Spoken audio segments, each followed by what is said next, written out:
Alright,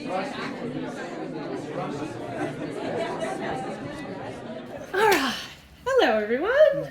My name's Liz. Welcome to our after hours demo at the art shop. Today we're doing Water-Mixable Oils, which is one of my favourite things to talk about because it's very confusing and I understand there's a lot of questions.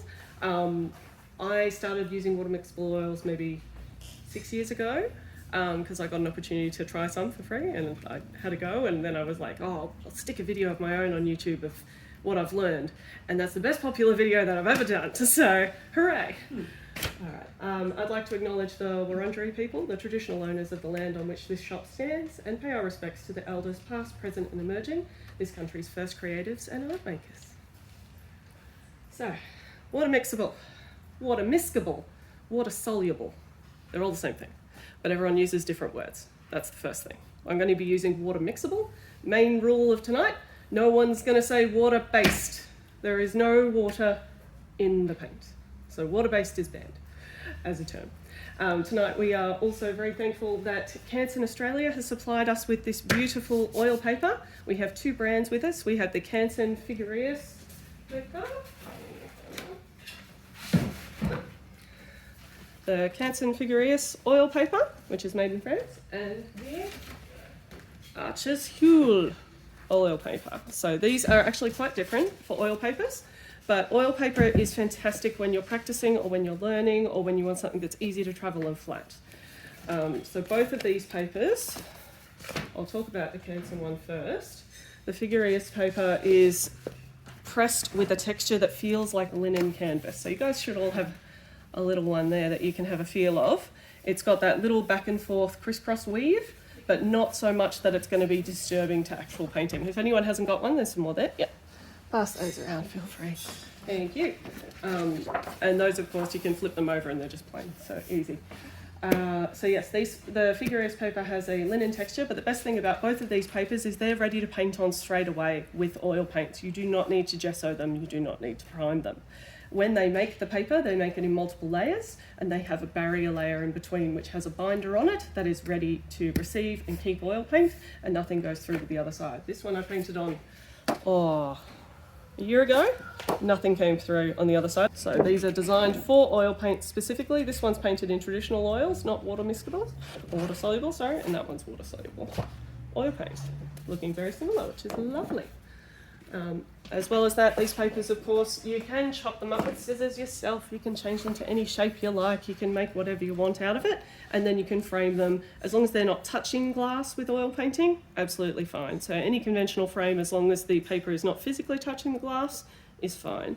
Oil paint over time, if it's touching glass, some of that oil paint might want to stick to the glass and then flex away from the paper. So that's just something to keep in mind. But normal oil paintings on canvas, all that sort of thing, again, not touching glass is industry standard, so no framer should hopefully be telling you to put glass touching your painting. In terms of differences between the two papers, the Arches is 300 GSM and 100% pure cotton, so it is made of cotton fibre. Canson doesn't give up their secrets, so I'm not sure exactly what mix of fibre content it is, but that one's 290 GSM, a fraction less of thickness, but not anything that's noticeable. And the Arches paper has a cotton, it almost feels like a cold pressed watercolour paper in texture. So again, if you feel that texture, the Canson one really feels like a linen canvas with that crisscross pattern. This one feels more like a cold pressed paper. It's got a slight decal to it, but that's it. So a little bit different, but they're both absolutely lovely. And I highly encourage you all to have a try on these. It was really nice of Canson to give them to us to spread around, which is great. They're both also acid-free and completely archival, so they're designed to stand the test of time, not go yellow or funny or anything like that in UV, which is great. All right, let's talk about paint. Put those away. What is water-mixable oil? It's not water-based. That was rule one. There is no water in the tube at all. Water-mixable oil is not an acrylic. So an acrylic paint is a polymer plastic which has a water base. As the water evaporates, the paint shrinks and slightly changes colour. Acrylics are still great, they do lots of things awesomely, but these are oil paints. They are exactly the same as traditional oils, but with one extra additive. So oil paint dries through exposure to oxygen and light, and that's why the colours don't change over time, and they don't tend to shrink. They take time to harden, but other than that, they stay exactly how you apply it, and they retain paint strokes and all that sort of stuff, which which is great. So traditional oil is made of two parts. You've got the oil, normally linseed oil or safflower oil, and you've got pigment, your lovely coloured dirts from the ground or from chemistry. They are put together, that's your traditional oil. Water-mixable oil is the same oil, normally linseed oil, and a pigment, the same pigments that they use in traditional oils in most cases. All the cadmiums, cobalts, all that are available through different artist brands, all your normal raw umbers, burnt siennas, etc. They're not different recipes and things like that. In most cases, they are exactly the same as would be used in traditional oil paint, but they add an emulsifier to the paint.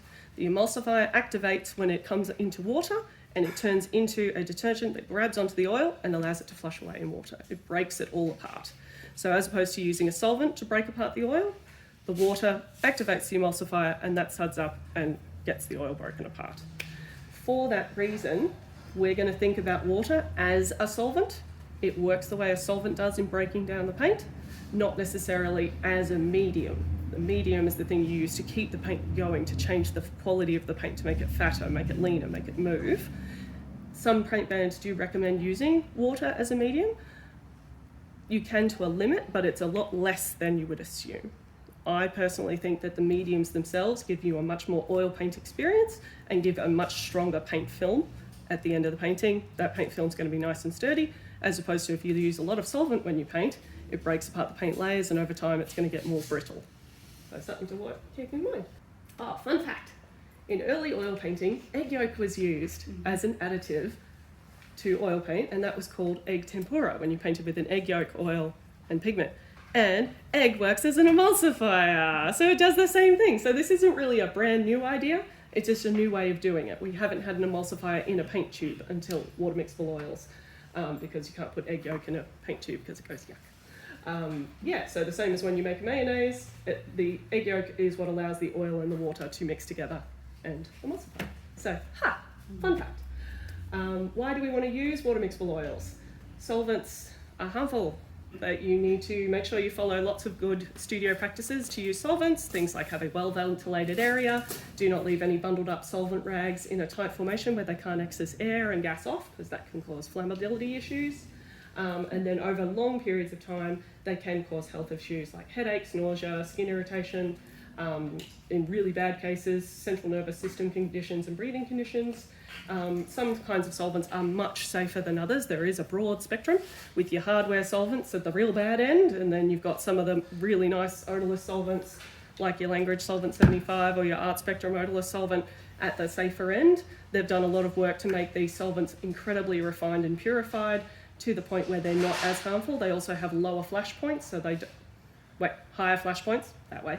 Less likely to have flammability issues. I believe this one, it hasn't got a flash point until 75 degrees centigrade, which it's not going to get to under any normal circumstance. Yeah, so that's something to keep in mind with avoiding solvents in general, means you don't need to worry about any of those issues. They're perfect for travel, which is great because, again, a lot of the basically all the stuff isn't flammable. They let you take it on planes. So if you want to take things in a carry-on in airplanes, situations like that, they're normally completely fine. I do recommend still taking a little printout if you're going overseas, especially to a non-English speaking country. Take a printout in that language about what the paints are, because if they think they're traditional oil paints and you're sitting there trying to describe they're not, they're water-mixable oil paints and this, that, and the other thing, sometimes that can get a bit difficult. So always having a printout from the company is the easiest way to travel. They're healthier in non-ideal indoor environments. There's a lot of group settings, a lot of group art classes now requesting these paints specifically because they have people who are more sensitive. So that's something to keep in mind as well. And then they also save your synthetic brushes over time. Synthetic brushes are made of plastic, like nylon, and terps eats nylon. So if you don't need to use terps, then your brushes don't get short every time you clean them. So that's something else to keep in mind. They've got 3 different brands here in store. We've got the Cobra Water-Mixable Oils made by Royal Talons. We've got the Holbein Duo Aqua Oils, and then we've got the Winsor & Newton Artisan Oils. There have been some other different ones, like Daniel Smith made water-soluble oils for a while, but they've discontinued those now. There was an old American brand called W Oil, but it had a very limited colour range. Schminke also has one called Norma Blue. which I don't know why they said blue for water. They should have said water because blue is a colour. But anyway, that's another one. Schminke, I'm not sure if we're going to be getting it in or not, but we do get the normal Schminke range in. So if you're particularly interested in those ones, you can always email us and we can let you know if that's gettable. Yeah. Cobra, first of all. So these ones are made by Royal Talons, who make Rembrandt, traditional oils, Van Gogh, traditional student quality oils, Amsterdam acrylics. They make a whole lot of really beautiful art supplies.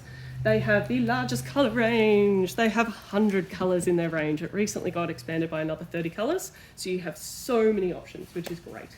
45 of those colours are monopigment colours as well. So single pigment, not sort of a whole big recipe of lots of things. They have a series 1. I believe we have 2 price points for them. We have series 1 and 2, but I think they're actually series 1, 2, 3. We just have 1 and 2 at the same price. And then they use traditional oil pigments, including heavy metals, so your cadmiums and cobalts, all the normal stuff is in their range. And Cobra, as a name, is not for a snake. It is a combination of different parts of Europe, Copenhagen, Brussels, and Amsterdam, because there was an art group called Cobra post-war that were revolutionaries, and Cobra's like, this is our revolutionary water-mixable oil paint.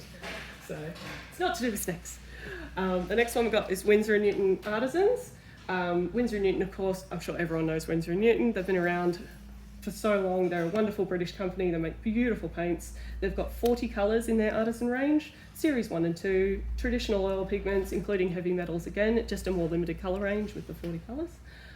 And they also have mediums, including impasto mediums and 3 different varnishes in their range. Cobra also have a huge range of mediums. Any traditional oil varnish works fine over the top of water-mixable oils, so that's worth knowing. Last one we've got is Holbein Duo Aqua Oils. These ones are Japanese. They have quite a different colour range in terms of the, I guess I would call it a more contemporary colour range. Lots of brights, lots of shinies, lots of things like that. They have part of their range called Elite Colours. Those are the ones that contain heavy metals, your cadmiums, your cobalts. So they specifically keep those separate to the normal range if you want to avoid the heavy metals, which do have carcinogenic issues if you're sanding them or anything like that. Just using them wet and not ingesting them and not putting them on any open wounds, absolutely fine, but worth noting. They also have a range of mediums available. Most of their mediums come in a tube as opposed to the other brands that have them in a bottle.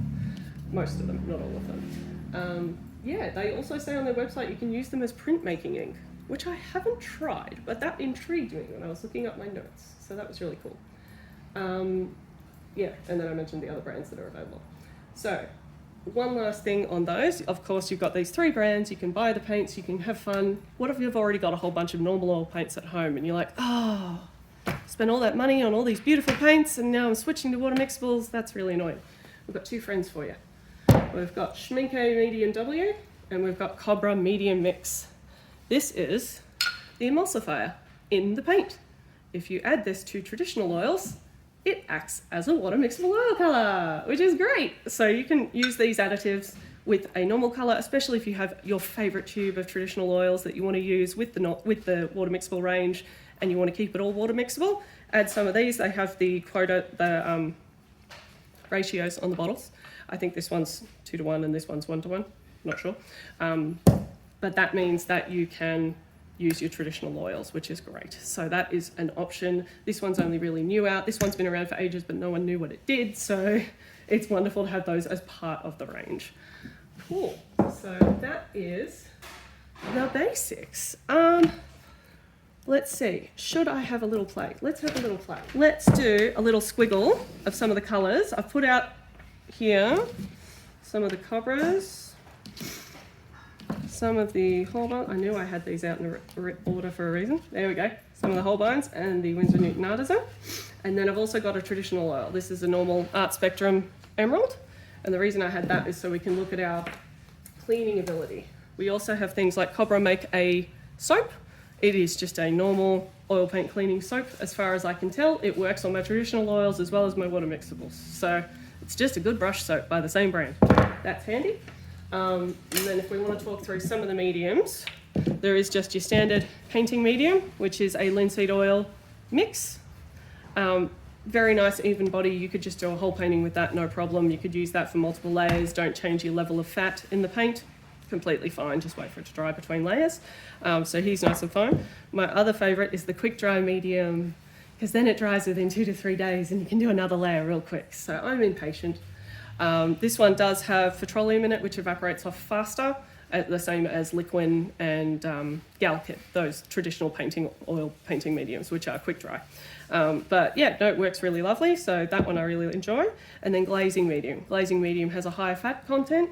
So that means, of course, if you're layering up your painting with quite a few layers and you need a higher fat content to keep going and make your oil paints transparent or more detailed, glazing medium's the way to go. I do have another video on my YouTube channel about him particularly when he came out. So that's great. So oil paint, of course, let me move all these over a little bit. As you're painting, I don't know how you guys paint. I paint reasonably thin most of the time. I just like to use the medium on my brush to keep my brush moist, basically, because if your brush is dry and you just pick up the paint, all the paint goes straight into the ferrule, the place that's the most annoying to clean. But if you put a little bit of medium in your brush first, then the paint stays near the tip and on the outside of the brush, right where you want to apply it. So I just find it saves a bit of paint, and it means you don't end up with all the paint in the brush then getting washed away and then all your dollars going away. You want it on the painting. So if I just do a nice little swatchy swatch like that. So here I've used just the cobras, I believe. Yep. I have the most of the cobras in my own collection. I think it's mostly because they had that big colour range to start. Holbein's the most recent one that we've gotten in.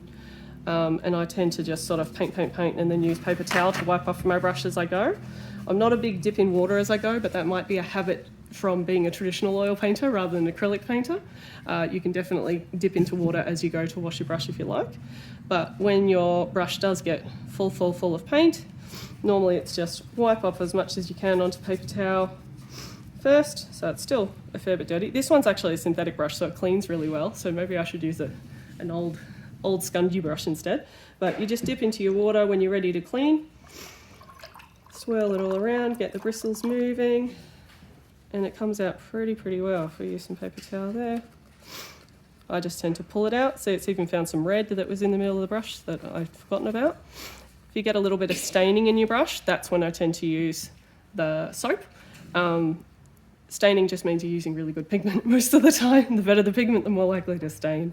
But that's now nice and clean. If I just pick up some oil, there's a little bit of colour still in there. I can use even more water to clean it up. Give it a squeeze. More pigment, more oil. Yeah, that's nice and easy there. So you can see there that it's just coming out with water, the same as if you dipped into terps. Let me get a scungy roller brush because that might demonstrate that a bit better. Oh, they're right here. I brought all the nice brushes. Bad Liz.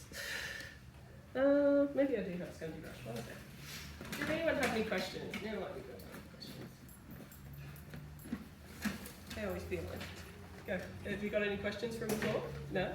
What did you ask me? I was wondering if the paper, those papers you recommend, do they work with too much applications? I'm sure they would if you wet real ham, like pouring liquid all over them, that sort of thing. They would probably get a bit of a wibble, but I would still be tempted to chuck it under some old phone books if you've still got any, or, you know, anatomy reference textbooks, as I tend to use, and see if that flattens it out. Yeah. So that tends to help. So this one, I'm going to really try and get the paint in there as much as I can and let it get really messy. And again, oh, actually, that's what I might do. So if you wanted to use, you will see that each of the paints have different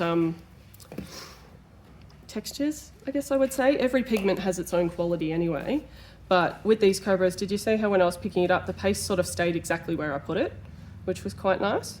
I do tend to find that the Holbeins are a little bit juicier. They tend to be a very wet paint. So even here, I did have some medium in this blob. There's no medium in that blob. That one's a transparent colour, so he moves quite a lot anyway. This will be part when you guys come up to have a play. I can pour out a lot more paint and you can have a go.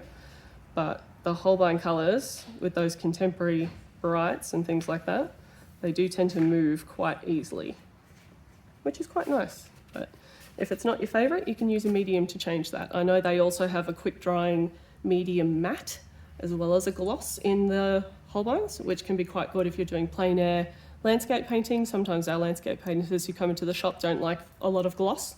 Gloss tends to bring the image forward, and of course you want to create that beautiful distance of the horizon.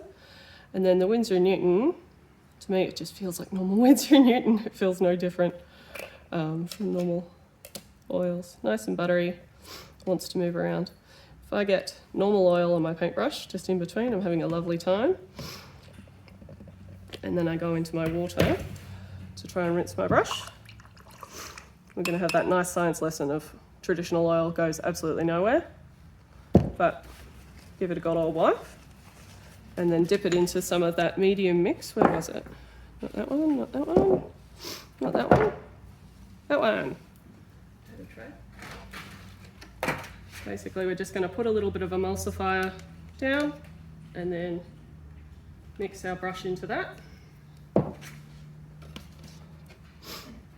And that will give the emulsifier quality to the traditional oils. It's actually getting a lot of the paint off just mixing it around, but wipe a bit off, then mix it in the water to clean.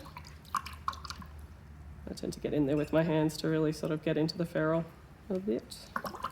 If anyone doesn't know what I mean when I say ferrule, it's the metal bit of the brush holding the bristles. So that tends to be where all your gunk ends up, is right there at the base of the bristles, where the metal ferrule is.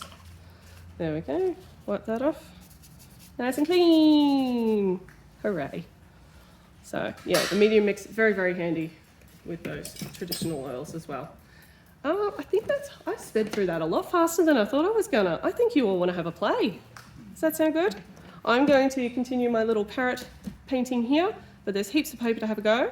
I also teared these papers here, just in case you wanted to see how it's got a couple of layers together with it. I wanted to see if there was any difference when you teared it open, but no, it all looks pretty similar, but you can see how that thickness is built up, which is quite handy. And again, have a real play on the different textures to see if the different papers have a big difference for you. One last thing, I did get my little fine water spray bottle out. If you want to use water as a medium, you can actually use that to distribute the paint. That was a really pathetic spray. Oh, try that again. Are you going to work? I'll put more water in. Hold on. Bear with me. Does that work so well last time?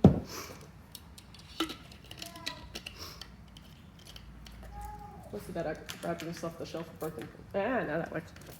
So you can use water. Oi. Kat, you're going to cut out when my things fail, aren't you? Rude. Zoom in. You can use water, of course, to move the paints around. But as I said before, it will start breaking up the paint, and see how it's not quite creating a watercolour effect where the colours are staying to the edge. It's sort of breaking up into little bits. And this is something, definitely come down here and have a look and have a play if you want to pick up some water as you go. Because if your paint is being broken up into lots of little bits, when that water does evaporate off, how much pigment's going to be left behind and what's holding that pigment to the paper? Not much, because all your binder oil has been contained by the water. The water's evaporated off, so you've got this little sad little bit of pigment without much to make a pink paint film. So that's again where I recommend the medium when you want to move things around, because that'll be a nice solid paint film. You still can get, of course, transparency effects and things like that with medium use, and the glazing medium is a nice high fat one if you really want those thin layers. This painting here was originally painted in a black and white grisaille, so that was all grey, and then I went over the top with the glazing medium with that beautiful range of magentas and quinacridone and operas to create the beautiful pink glaze, and a little bit of white stuff, not dropping things. Yeah, the Kingfisher was just painted a la prima using those colours there. This is on a primed paper, so this one is a gessoed paper, so this one will feel different. But yeah, same idea. If you just sort of start putting in colours, get some medium on your brush, and then you can let them run through each other a little bit with a la prima painting. So I'll keep having a paint, but you can all ask me any questions you like. Let's get up and move around and not get too hot. Thank you all so much for all your attention and listening, and for coming. Thank you.